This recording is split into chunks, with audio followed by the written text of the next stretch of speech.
Hey, it's Nick Sadler of The Label Machine here, and on today's podcast we have Peter Sinclair, the CEO and co-founder of beatBread, which empowers indie artists by helping them to secure funding as an alternative to traditional label deals.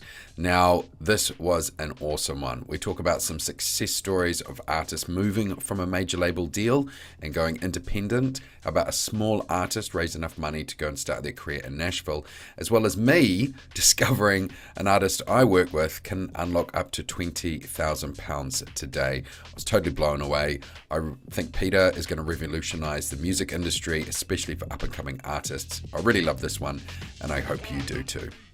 You're listening to the Label Machine series, a podcast to inspire and help indie record labels and artists to build income streams for their music. I'm Nick Sadler, a music entrepreneur that has helped start and run multiple indie record labels. In this series, I'll be speaking with music industry leaders about their experience and the lessons they learned on how they both market and grow their music income. Welcome to the Label Machine series, where we discuss with our guests how artists and record labels monetize music. Today's guest is Peter Sinclair. Peter is the CEO of beatBread, which empowers indie artists by helping them secure funding as an alternative to traditional label deals. With an education from Harvard Law School, Peter's built up a wealth of experience in business development, marketing, and financial projects across various companies, from startups to household names. Most notably, his time as SVP of Consumer and E-commerce and at Universal Music Group. Most recently, as co-founder and CEO of beatBread, he has steered the company through a $34 million seed round fund and has partnered up with over 15 distributors from around the globe using the company's Cord Cash AI technology to offer automated advances. This man is making moves in the music industry. Peter, how are you? I'm very good. Thank you for having me. Awesome. So just before we jump in with, get sort of about your background, I did want to ask, beat bread, does the bread bit come from slang for money? Yes.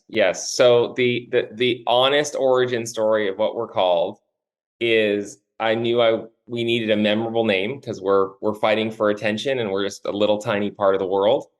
And I like the idea of alliteration. And I looked at every possible slang term, including some British ones. I learned the term wonga, I think is a British term. Maybe Yep. it's not. And we could have just as easily be called, dash dough or something like that, or a Yeah. dosey dough or something like that. So beat bread rolled off the tongue, and the URL was really cheap. So, but it's That's funny. always a good one. Yeah. You're right, because Yeah. bread is a very British slang term. And we also, Yeah. I'm from New Zealand, and we also use that as a slang because I guess we're a Commonwealth, so we're sort of quite British. Yeah. But I didn't know it was Yeah. used in the US though. But yeah, I thought that might be as And, much. So yeah, yeah. bread is commonly understood to be money in the U.S., and obviously everyone knows beat is music. So that is what we are, money for music. Money for music. All right. So, yeah, do you want to give us a brief rundown of how you got started? I Sure. guess a bit of background, but then how you transitioned into working more in the music Yeah, side. sure. So let me just really quickly. So we're a funding platform for independent artists, independent musicians, also independent labels and independent distributors.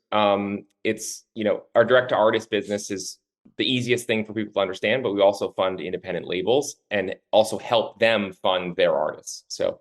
Um, so how did I get started? So I am honestly an accidental participant in the music industry. I've always loved music. I'm a George Clinton guy. I'm talking to you now from my house, but in my office down in downtown LA, I've got a gigantic picture of George Clinton on my wall. But I never thought that I would work in entertainment. I was working in startups across a whole bunch of different verticals, and life threw me a curveball. So my son has autism, and I came to a conclusion. I was working at a startup that was doing well, that I had to leave startup life because it was a little too chaotic, and corporate life is less chaotic. Mhm. And out of the blue, the same week that I decided I needed to leave startups, I got a call from a headhunter, and Universal Music was looking for someone to grow a division inside of that business. And one of the job requirements is that you had never worked in music before. They actually wanted someone, an outsider. And so I walked into Universal Music in 2015 when global streaming revenues were less than $1 billion.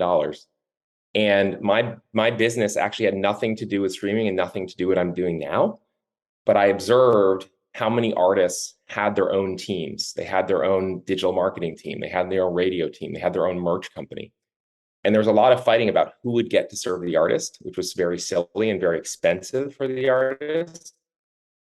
And it seemed to me, not every artist, and I'm not one who thinks that major labels don't add value, but for some artists, if they just needed a check and they can assemble their own team, maybe there's an interesting opportunity there.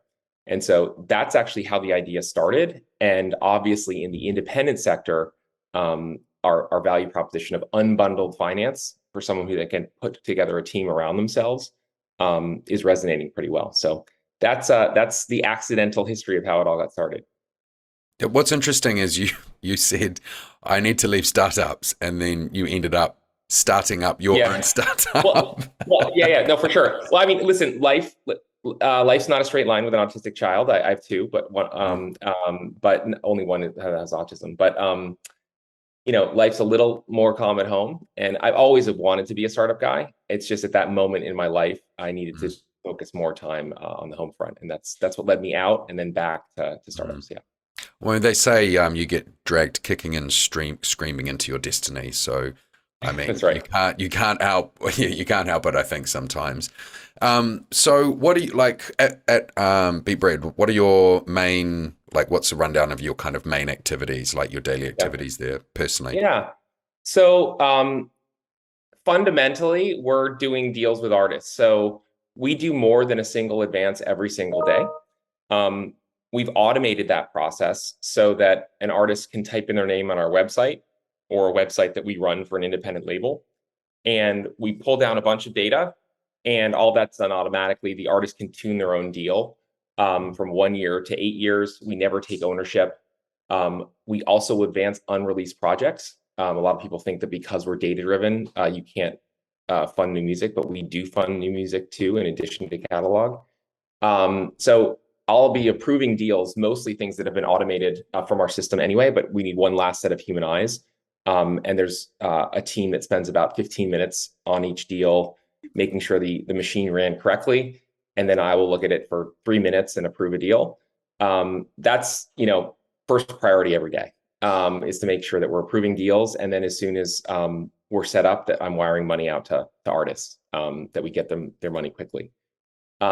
Other than that, it's really working on the business, working with new independent labels and new distributors who want to use our service even under their own brand, and securing more capital for us to give to artists.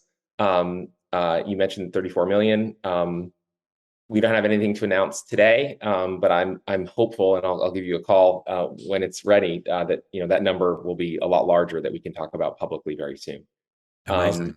Yeah, so it's really just getting deals done, making sure we have money for artists, and working with more partners who really serve artists well. The life of a CEO of a growing company. Yeah. So before we met, I went on to the beatBread site, and I went through the process, and I'm going to say for everyone listening, it was super, super easy. In under 4 minutes. So I guess your team are live now, or maybe you can talk through the process a little bit more. But I went on. I manage an artist called Siren, and she is, she hasn't even done a million streams yet for idea of kind of size. Okay. She's had 5 tracks out. She's doing well, definitely. But I guess for people that are listening, you don't have to think I'm doing millions of streams to get these advances. Very quickly put the numbers in. I said confirm a couple of bits, and then it said, hey, we're ready for an initial funding estimate, which was $20,000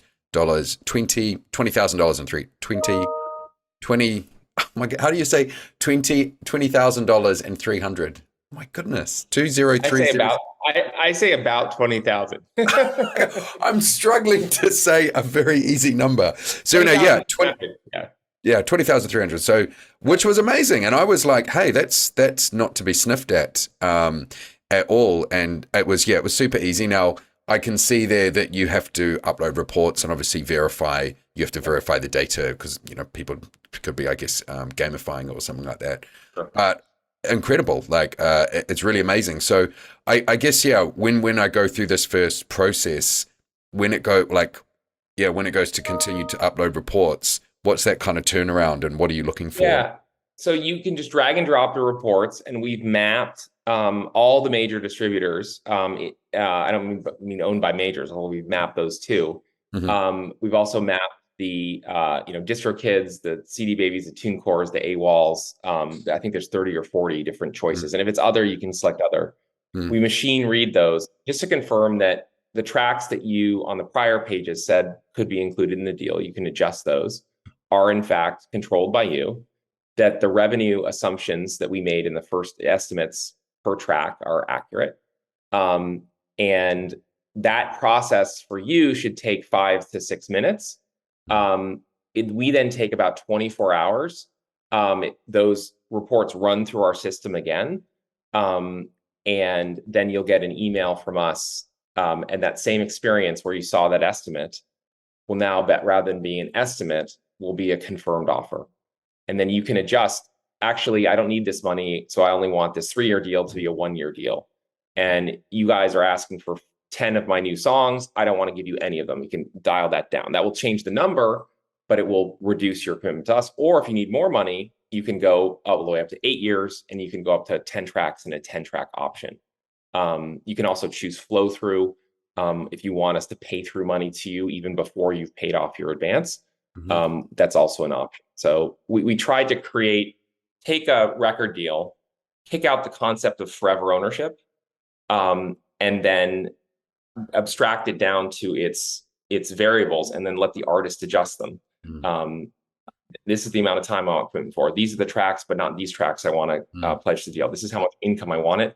And as you move those dials, you can see how it impacts the dollar amounts that we can give you.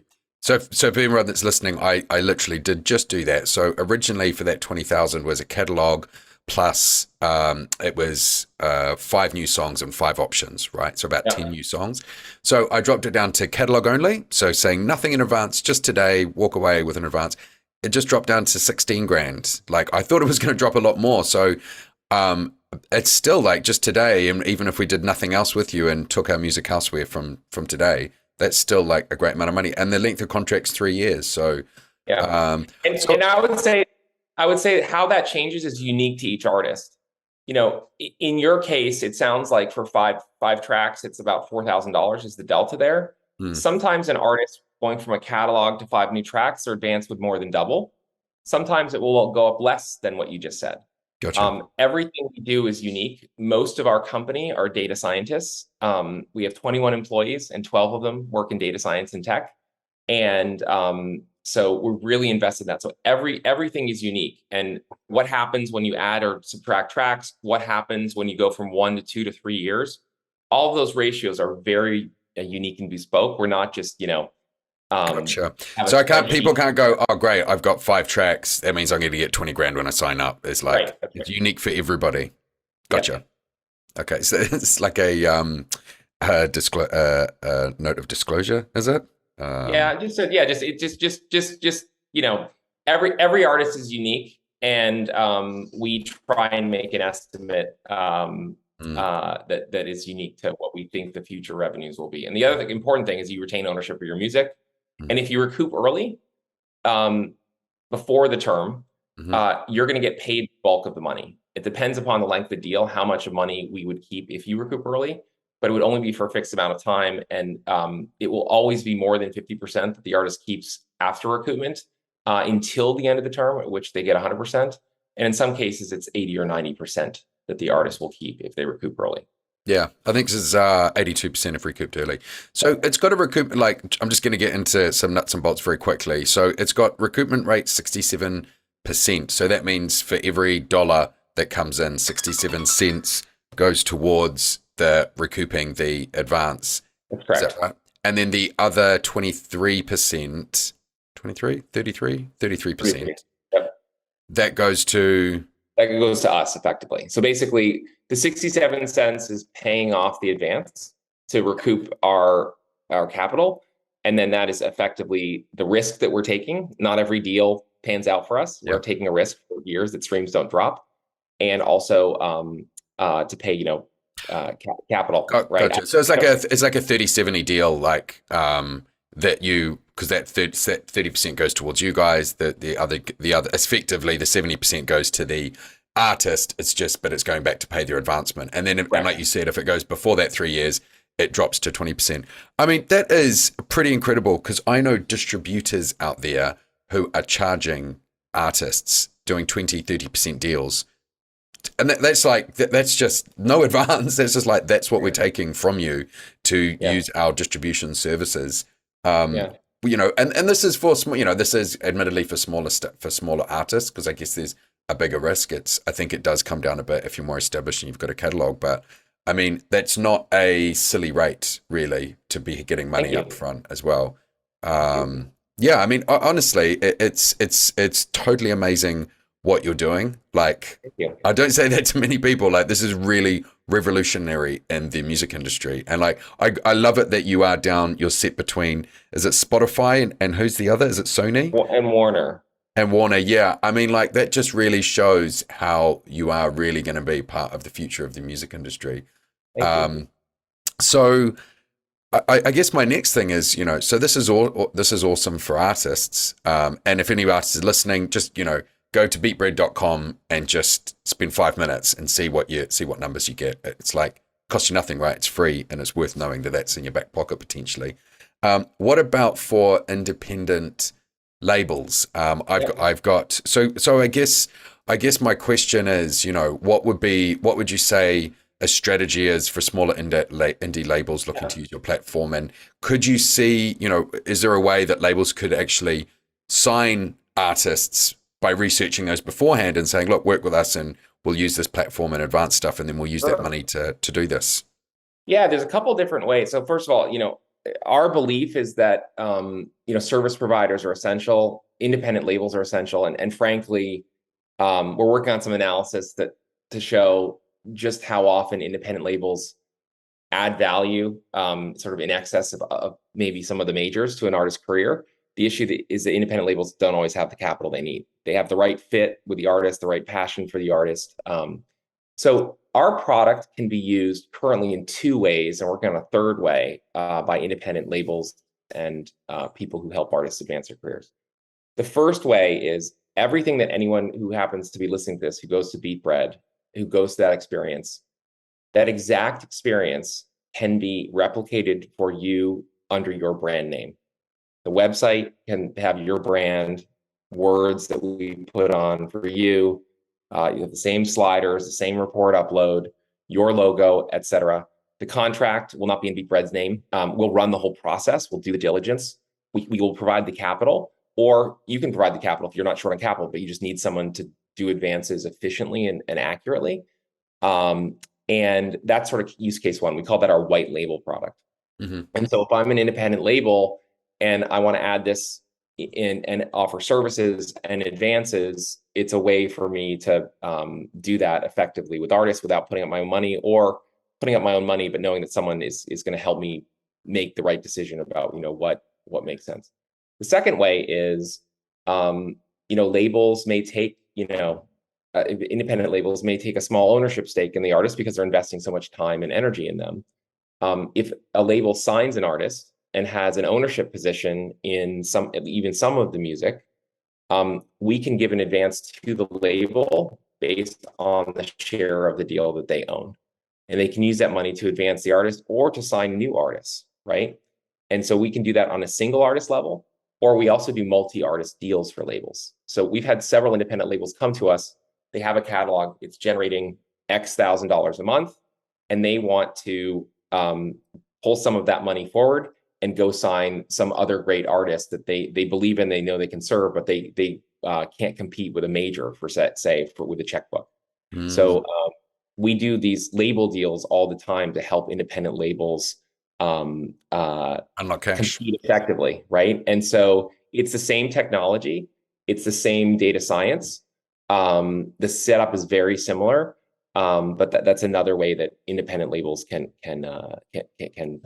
use our product.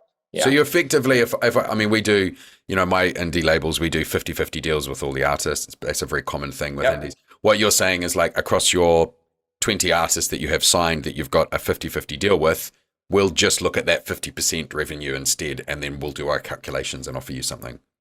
Correct. Gotcha. Yeah. And then thirdly, we just announced, I think it was last week. In startup life, time sometimes collapses and it's crazy. Very recently, something called the beatBread Investor Network. And so everything we do is data driven. But we know that there are some artists who may not have a huge back catalog, right? Even if we're advancing new stuff, it's helpful to have some catalog there. But if they have a great independent label behind them, a great story, maybe they have a huge star who also believes them and is going to be a collaborator on 2 of their next 10 tracks. We have people in our network who will look at our algorithm, but are willing to go beyond our algorithm. So, and pay even more for the advance. So for independent labels who are truly developing artists who may have potential far beyond their current income, we're evolving our product. And it's not available to everyone who comes to our site, but it's something that we're doing now actively, a couple deals every week, where for certain artists, what you see on the site may only be the beginning of the story. There may be more out there with a different group of our investors. Gotcha. So that's like, I guess they're using you as a way of very like streamlining the investment experience. You're giving them the tool set to say, look, if you want to back these guys, and you say, yeah, we want, it's a higher risk, so our rate of return is this, but we are willing to put like 100 grand into it, whatnot. And then you just go, great, and here it is, all contracts, all automatically done. Everyone can see it, and then it's kind of easily done. Is that the idea behind that? That's right, and it's not a crowdfunding platform. It's not a fan funding platform. The investor side is not open to the public, but the idea is investors believe in our data-driven approach, and we can show them some scenarios, right? Hey, maybe you're going to lose money on this artist 50% of the time, but 20% of the time, this artist is going to blow up. And by the way, this is the independent label and the manager involved, and this is their plan, right? The qualitative stuff that our algorithm can't capture right now, right? That is something that, once again, our core product offers utility for a lot of artists to get some working capital and advance their career. And we do, as I said, more than one of those a day. By the way, up to $1 million, right? We'll do a deal for $1,000. We'll do a deal for actually up to $2 million. But we also know that the potential of an artist cannot always be captured by music. We don't think that we're, the one tool that solves every problem. But we do think that what are the tools we have in data science can be applied, and we have investors who have an appetite to use them to then bid beyond our algorithm. Interesting. So I was going to ask you a question. What's the number one thing that hold back artists growing their career? But I think we'd both agree that it would be money. Because I know as well, like, it's not the easiest, but you can get a good team around you and you can do a lot of stuff yourself these days. You don't really need a label, but it's the biggest thing when I speak to my members. They want to grow their audience and they want to monetize their music as quickly as possible. And I always say, great, well, you need to invest money. You need to invest in yourself to grow yourself. And then they're like, but I don't have the money to do it. Hence why I want to try and get a major record label deal to get some sort of advance so I can do it. And they're sort of stuck in this place. So, again, like, this is just such a great solution as well. Because I think as well, like it really fits in that place where you can say, look, go and start putting your music out on TuneCore or DistroKid, right? Put it out there, show that you can build a following, right? And then we can advance you, like just as a major label would do. But, you don't have to go to any meetings. You can just literally go to a website and enter stuff, like, which is great. It just gives so much more control and an easy path for artists, to make their money from, make $5,000 a month, which when I've surveyed most artists, that's all they're aiming for to start off with. If they can make $5,000 a month off their music, they'll be happy. They can get a mortgage, they can live a life, they can support their family. And that's not a crazy amount of money as well. And, it's something something we try and do at the Label Machine. That's what we're aiming all our members to get to. So, would you say that streaming and the growth of streaming in the last 10 years has enabled companies like yourself to offer services like these that benefit artists? Yeah, absolutely. I mean, we wouldn't exist if it was still the physical music industry, right? Uh, Streaming has created a world in which, as you said just recently, major labels may add value, but they're not an indispensable partner, right? And you don't need a major label for distribution. You don't need to manufacture the product. And it's no longer the case you have to be on the radio to make very material amounts of money on streaming. So we actually do this analysis a couple times a year. The number of artists who make at least $50,000 on their streaming music around the world, and the number of artists who made $50,000 a year on the recorded music in the physical format age was pretty constantly about 5,000 artists globally. That number is now bumping up against 40,000. A year ago, it was 30,000. And it's soon going to be 100,000. So the sheer number. 40,000? Is that 40,000? Sorry, on the streaming side or the physical side? Are you referring to? I'm saying on the streaming side. So, Gotcha. so there are 40,000 individuals around the world who, on just the recorded music, primarily streaming, are making about $50,000 a year or more, right? And so streaming's created a world where it's a lot like television, depending upon where your listeners are sitting. And here in the United States, it used to be the three major networks and PBS, right? When I was growing up, those were the channels. We didn't have cable TV where I grew up. Cable TV wasn't even actually that big a thing. I'm not a 20-year-old startup CEO. So, but then cable happened, and now with OTT, there are thousands of channels on my television. And what I watch, there's someone who's making a living doing that television show. And even inside my own household, my wife doesn't know any of the people on that show because she watches a different set of channels.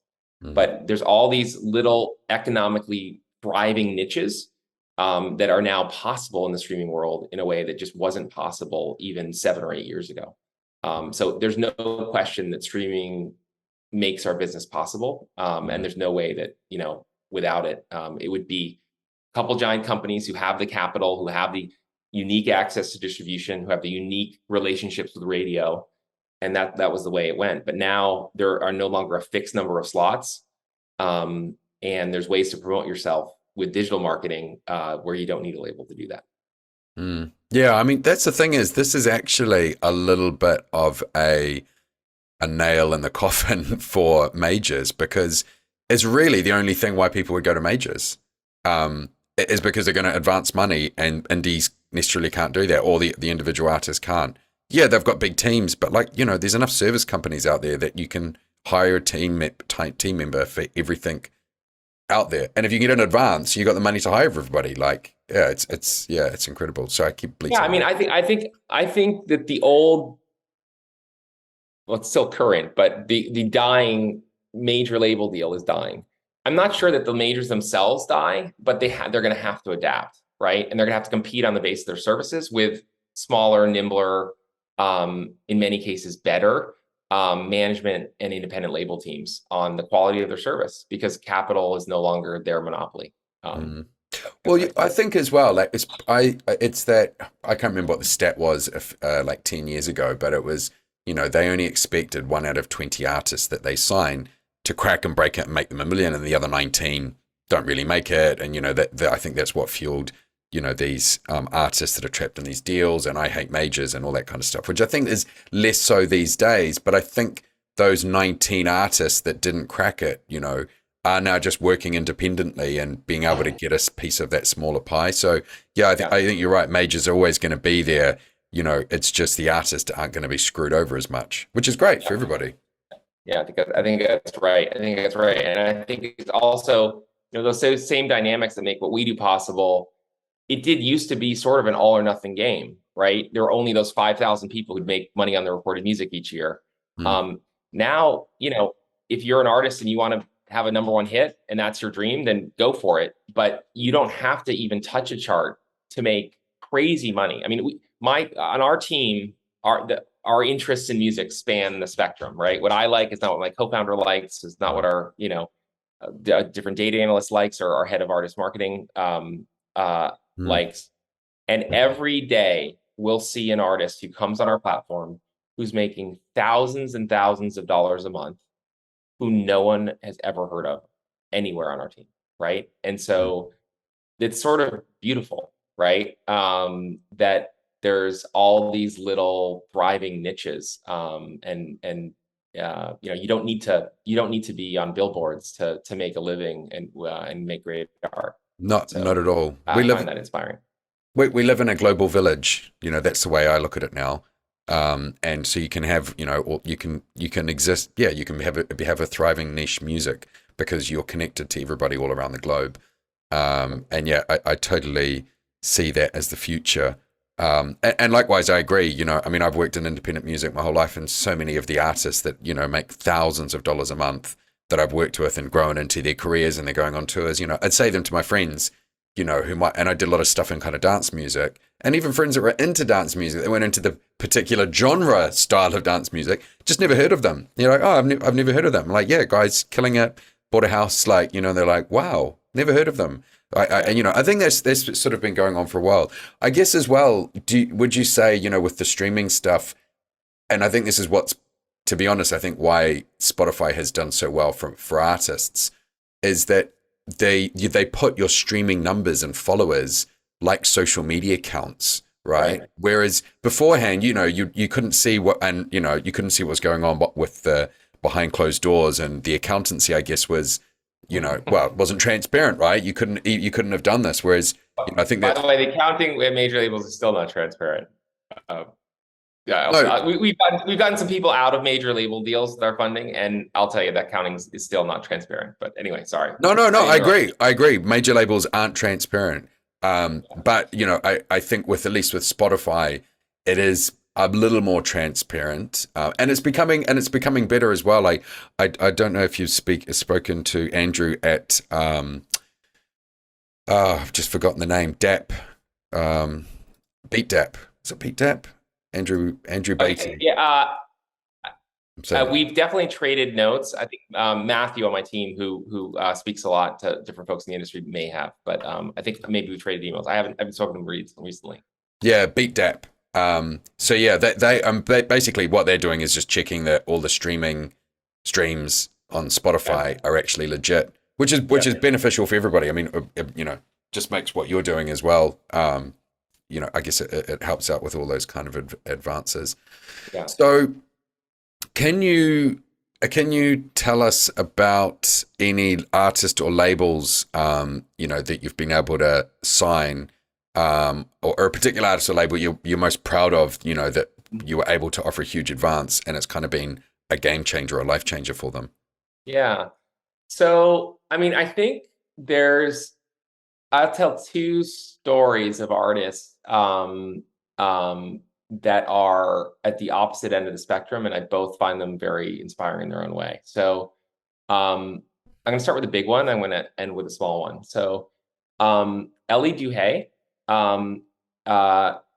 was signed to Sony. She's done some stuff with Warner. She's always wanted to stay independent, but at different times to advance her career, she's done some more limited deals with major labels. One of her deals was with Sony, and it became a global top 10 hit called Middle of the Night. Streams, several million streams a day still. She has some other songs with them, and she just wasn't getting the support she needed at the major label. And we were able to work out a deal with her and with Sony to basically buy her out of that deal and regain her independence, sort of set her free. And her team is now working on the next project in a way that they would not have been able to do had they been sort of stuck in that situation. So we were able to sort of set someone who had, quote unquote, made it free to sort of continue to do what they do. That was a 7-figure deal. We get to run a press release to sort of tell the world that, we'll do big deals. So it's good for us, but it's, just on an artist level, it's sort of inspiring.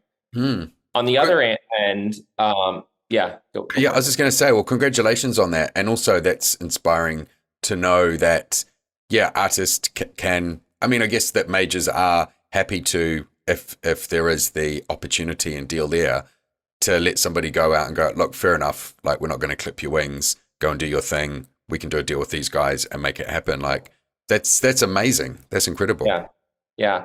On the other end, I'll email you after if the artist agrees. We actually asked the artist if they'll let us use their name in marketing, and I'm going to be very careful about this. I don't know whether we have or not. I'll Okay. email you afterwards if we can. Um, uh, there's an artist who lives in Montana or lived in Montana, 19 years old, very small streaming profile, went to our site and didn't qualify for more than $3,500 for an advance. But took the advance, took a bet on himself, and moved to Nashville. And this person did not come from family wealth, and literally could not have afforded to travel to Nashville, put down a deposit on an apartment and just start their quest to make a career in music in Nashville. And honestly, that I find more inspiring than the Ellie Mm, story. mm, It doesn't affect our bottom line as much, but that's fundamentally what we're trying to do, is empower artists to make their way in the music industry. And by that, artists streaming is performing much better than when they signed with us. We can't take credit for that. All we did was write a check and get out of the way. mm. But I will send you the name after the fact. But that's a story that I particularly love about how our advances were used. Mm. Oh, it's amazing. I mean, I can, if Siren, who I managed, so she came through the label machine system, right, in the last couple of years. Mm-hmm.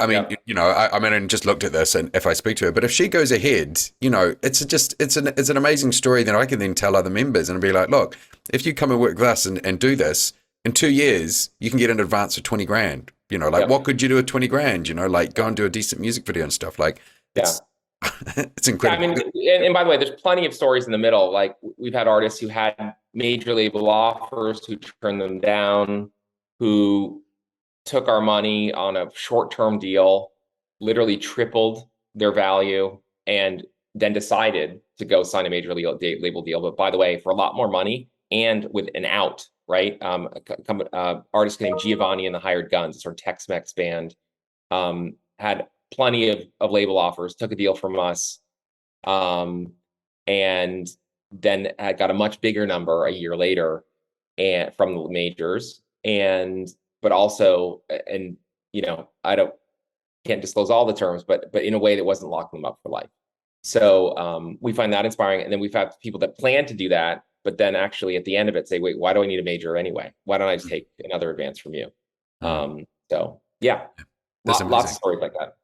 So what strategies would you say um yeah, like what yeah, I guess what would you say would be good for not just smaller labels but also artists that want to use your platform? Like, have you got some like tips and tricks, I guess? Yeah, And nothing to do shady, but to like, I guess, maximize what that advance might be. Or yeah, for let's say they're sure. like, Yeah, in six yeah, no months, I want to worries. use your service. What shall I do to Yeah, maximize I mean, this? fundamentally, and there's lots that goes into our model,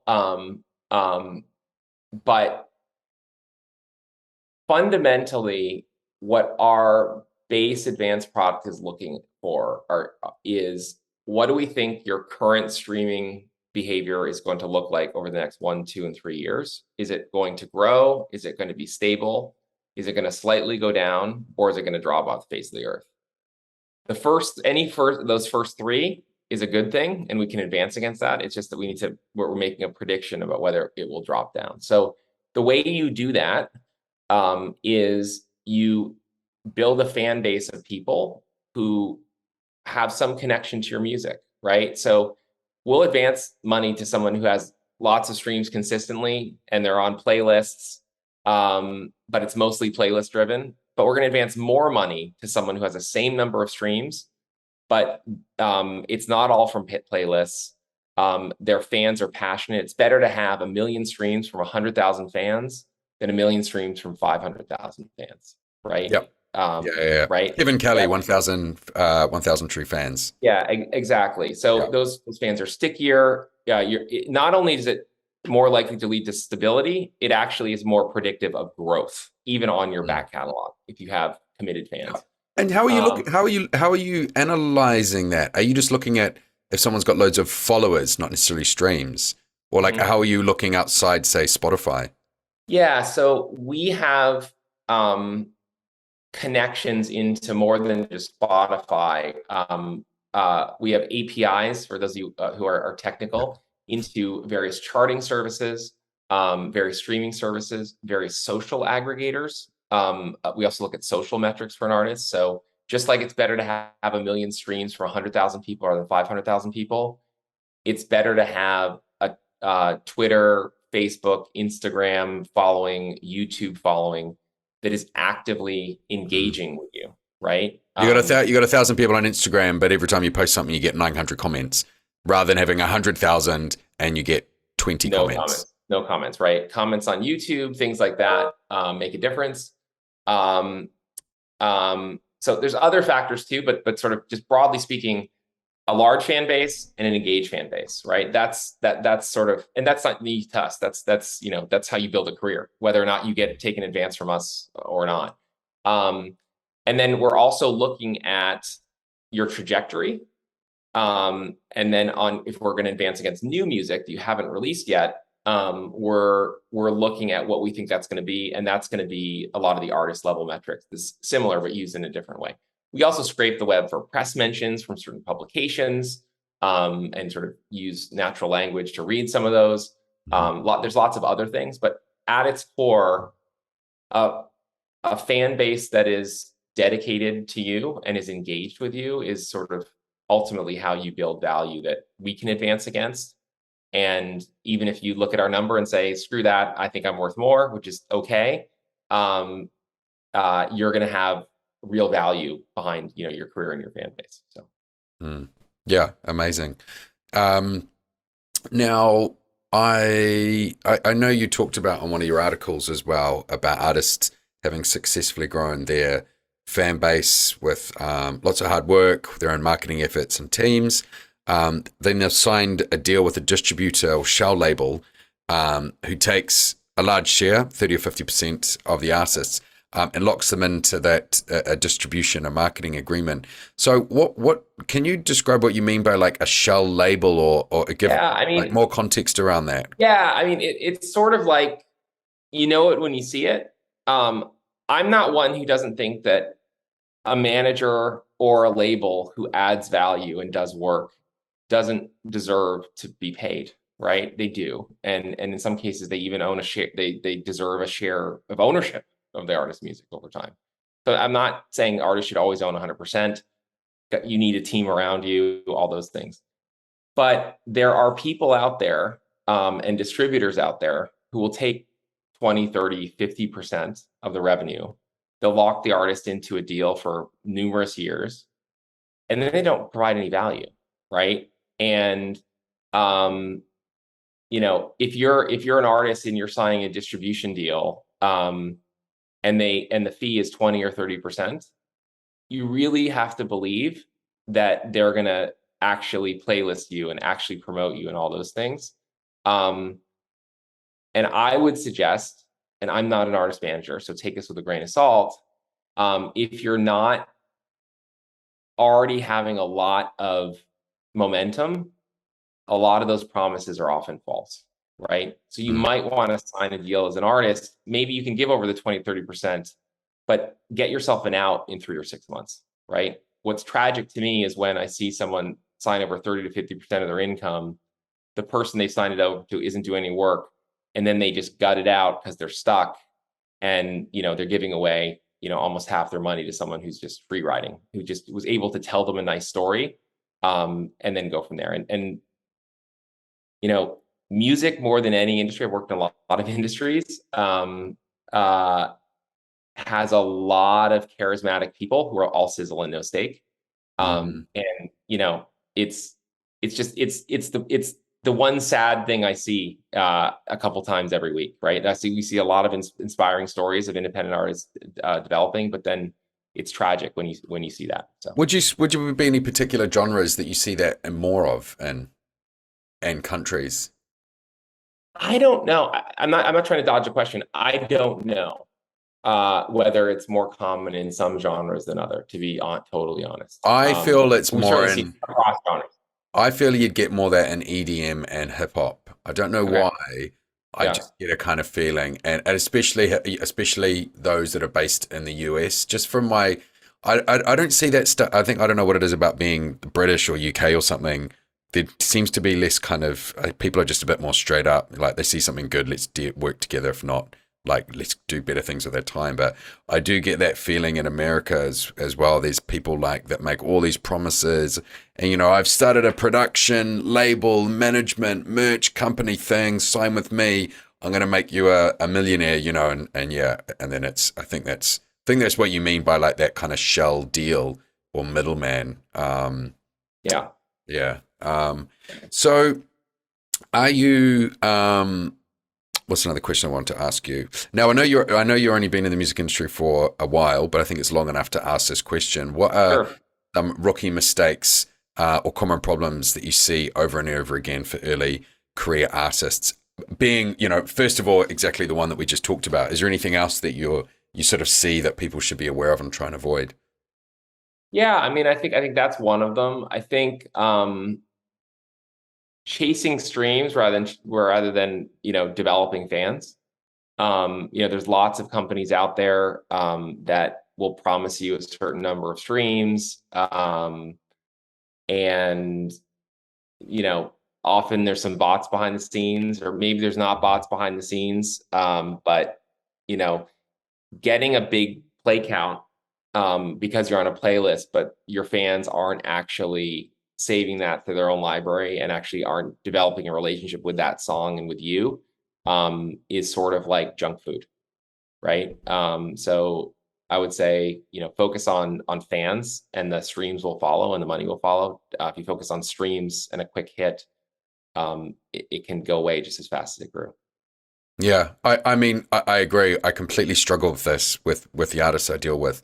I'm like, you're better off focusing on getting their email address and trying to get them to like buy some low cost merch so they're like hooked into your world and not worry about these Spotify streams. And they're like, no, I want to invest my money in getting more Spotify streams. And it's really it's a real struggle. And again, maybe it's because it's like that same thing where because you can see the numbers, it's like that vanity thing that people want to have really large numbers on Instagram. Yeah, and to be clear, like promoting yourself on the streaming platforms, if those people, a significant subset of the people who you're promoting to, end up then developing a durable relationship with the song or with you, or ideally both, then that's a good thing.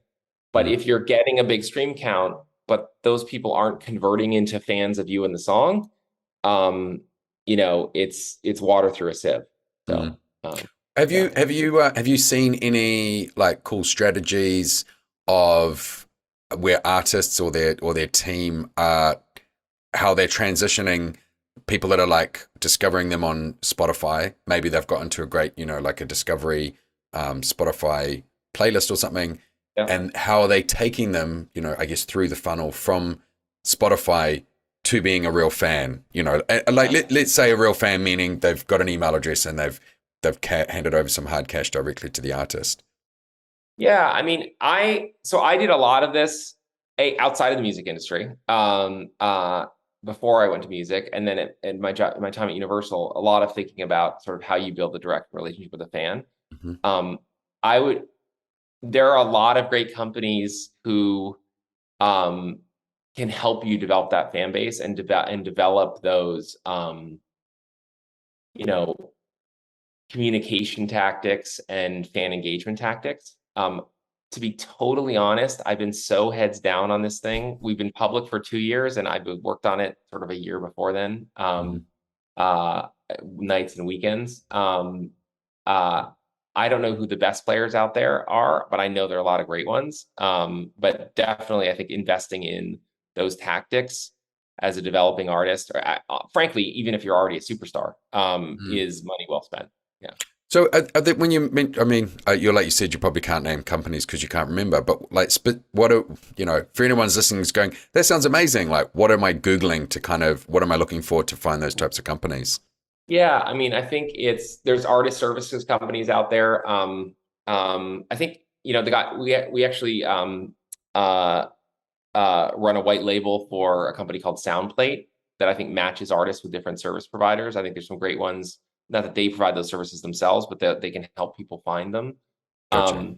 I think text is, not only collecting email addresses, but collecting text relationships is really important. And I think there are a number of companies that will help you cultivate that fan base. Oh, you mean getting phone numbers and Yeah, texting? Yes, yeah, I'm big. We're about to launch a marketing app that does exactly that. yeah. I think it's where things are moving further than email. Every time, I mean, when you say it and you just think about your own behavior, it totally makes sense. But Mm. sometimes things are so obvious you miss them. Whenever we tested text at Universal, or when I worked before I was in the music industry, the response rates, not just open rates, but people actually doing something from text, is just an order of magnitude more than email. And Mm. by the way, email is one or two orders of magnitude, like 100x more impactful than a social follower, Mm. right? And so the more you can develop those relationships, the better. Text is tricky because you have to be careful. There's the spam risk of email. You can just ignore an email. You can't just ignore a text. So you got to be careful about how you use that relationship with a fan. But if done right, it can work extremely well. I get what you mean. Like if someone replies and goes, "Yeah, sounds awesome. I'd love to hear your song," and then Yeah. they don't reply, you're like, "Ugh." So you Yeah. mean you've got to have the infrastructure there to kind of back it up if when things Yeah, go. I mean, or just in your own life, you think about someone texts you, if you better, they better want that text, right? If they don't, then you're going to get blocked or whatever. In a way that with email, I can ignore an email, right? You can be a little more aggressive in how you use it. So that's I all. get what you mean. So if someone's going to say, "I'm going to give you my number," you got to be very explicit, like, "Hey, thanks very much," and not abuse it. Yeah. But in saying that, every Monday I get not every Monday, but every now and then I get Domino's Pizza texts me, and I'm like, "What's Domino's Pizza texting me?" Of course, I open it up. If they emailed me, it would Right. go in the spam folder most likely. Yeah, for And sure. it's like, "Oh, we've got a special. It's only blah blah blah," and I'm like, yeah, we haven't done the shopping." And like one out of 10 times it hits me, and I'm like, "Okay, we're getting Domino's tonight." So Yeah. and I guess the thing is, that's a a click through for them. But not only that, I'm just reading it at least, So For I have sure. to agree. I think I'm gonna have pizza for lunch. Did you have pizza for lunch? No, I'm going to. You got it in my brain now. Yeah. Oh, really? I mean, I'm just trying to think of what else. I did want to ask you. That's right. Are you going to be looking at putting any of this on the blockchain, or do you see any of the technology offered by or any blockchain technology helping out with what you're doing? Yeah. Yeah. What's your kind of thoughts on that? Just that use AI and your quite full thinking. Yeah. So I believe in blockchain inside and outside the music industry. I believe that there's a lot of great applications for it. I think eventually a version of what we do will either be on the blockchain or compatible on blockchain. By meaning that we will work to do that. We're watching. We're making sure that what we do would be compatible for the future, but we're not actively building for the blockchain. I mean, my take is there are companies that are trying to do royalty-based finance on the blockchain. I think that is a little problematic right now for a couple reasons. One, it's illegal. The large companies backed by major Silicon Valley firms that do this. I'm not going to say their names. I think people know, by major artists. That's actually security that they're selling, and they see it as a utility, but the reality is it's actually subject to securities laws, and there's good reason for those. I mean, not to get political on this, but unregulated financial products often lead to a disaster for investors. I'll just leave it at that. That story has repeated itself in history again and again. The other reason has nothing to do with blockchain per se, is all of those companies are fan-based finance. And I actually think it's a minority of artists that makes sense for. So as opposed to institutional investors or institutional funds, because one, there's a lot of artists, if you're just putting your hand out for fans to finance you, not to sell them a product or an experience, but to finance you, it's just sort of an icky, bad look, right? For some genres and some artists, it's fine, right? But I'm going to use a deliberately dated reference because I don't want to talk about anyone right now. But if Pink Floyd, I know they're selling their catalog now and all those things, but to their fans went out when they were hot and said, please give us some money, it would totally ruin their relationship with the art, right? The other thing is, a lot of artists who are well deserving of finance may not have a fan base that's either big enough or rich enough to give them the money they need. So I think that blockchain in the long run is going to make the accounting much more clear and transparent. I think that NFTs, despite the ups and downs we've had and the bubble, giving super fans curated exclusive experiences as a product, box set 2.0 makes a ton of sense. Blockchain-based finance, I think, is a bridge too far for a bit. If that makes sense. No, I think that's a really good analysis of it, and I have to agree on all your points. Because especially on the crowdfunding thing, it is just crowdfunding at the end of the day. It's like Kickstarter or something. Sure, it's on the blockchain, it's transparent, you have NFTs, but it's not largely that different. And I've forgotten the name of there was a British startup company that was like Kickstarter but for musicians that folded. It ended up going bankrupt and it didn't work. Because I think you're exactly right. It's just not cool to go, hey, like crowdfund it. Removes artists struggle to just try and be themselves and open the curtain behind the scene to have connection with their fans. And those that can do it, it does work well. But a lot of artists still don't do that because it's just it ruins the mystique of and the coolness around the music. And I think a lot goes into those offerings, right? And so if you're successful enough, if you think you're successful enough to engage enough fans to finance your tour or finance your next thing, if you did all that effort and you gave them an awesome product, they would probably like you more, and they wouldn't think, oh, this is weird. But you wouldn't have to pledge any of your future royalties either. Right. So I think engaging fans and super fan experiences makes sense. Fundraising for yourself, I think, once again, for sure, Nas, that doesn't ruin his brand when he does that. Right. I can think of artists where it doesn't, but I think in the vast majority of cases, either you don't have the fan base, or if you do, I'm not a Billie Eilish fan. I think I'm current enough to know that would be sort of a weird look for her to go and put her hand out to her fans and saying, please give me money and I'll give you 6% of my next album. It's inauthentic and strange, I think. Well, and I mean, to wrap up and go back to, speaking to you in your company, ideally it's, it's the smaller independents are like, we need some money. So we need 10 grand so we can record our next album and you have a small fan base. I mean, now today, if Siren, who I plugged into your system, who's potentially could get 20K advance, she doesn't think it. I don't think her fan base is big enough where if we did a Kickstarter campaign to go, I want to fund my next album, I don't think we'd get that amount of money. We'd largely be funded by friends and family, and we might be able to get 5 grand. And she would have to be and you're getting a share of stuff. I mean, and she's got to go out there and be that person, putting her hands out saying, hey, can you please help me? Which I know she definitely doesn't want to do. So, I mean, something like what you're doing just negates that. What's the point?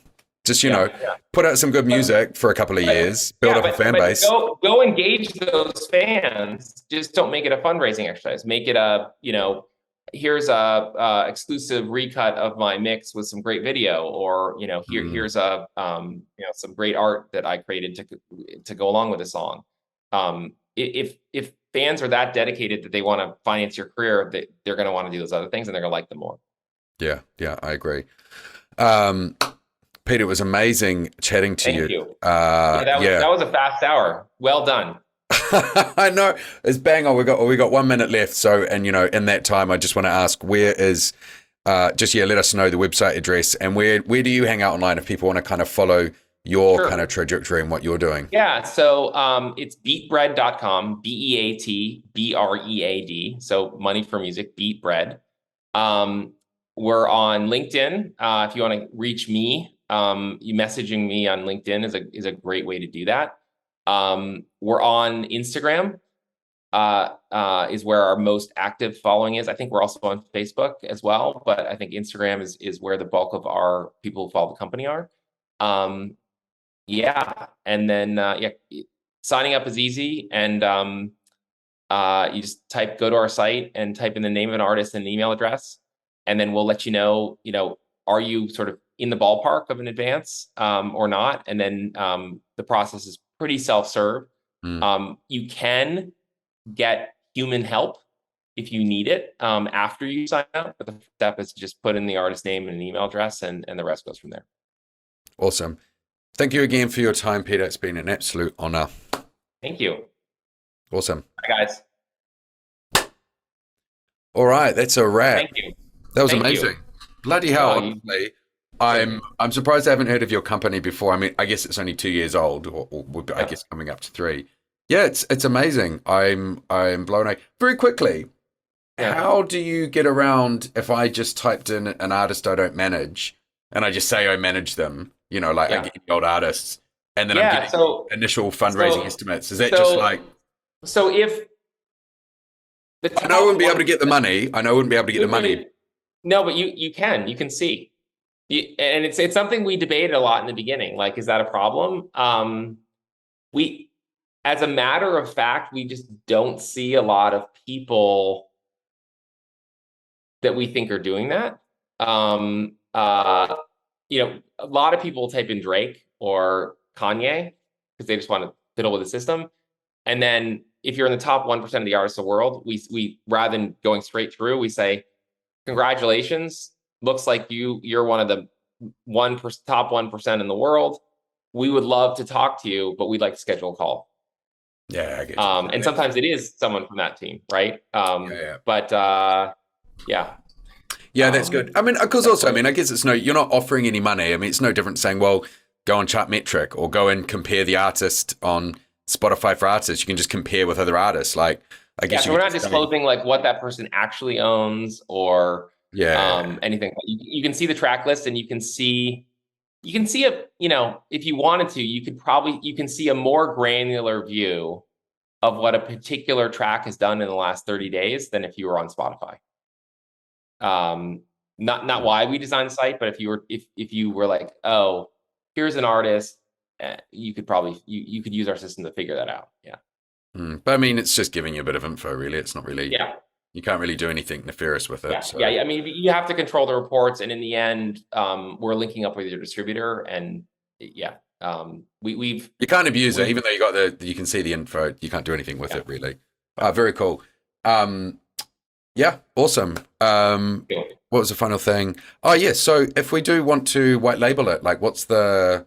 Yeah, sure. Process? So let me connect you with Matthew, just because he's better at setting 100%. These things up. And we have a whole process, and we can do that, and we can white label for you. And if you or any of your associates have catalogs that they want to leverage to sign new artists, we can figure that out too. Yeah, amazing. All right, bro. Well, enjoy your day. Enjoy your pizza. All right, you too. See ya. All right, take care. Bye.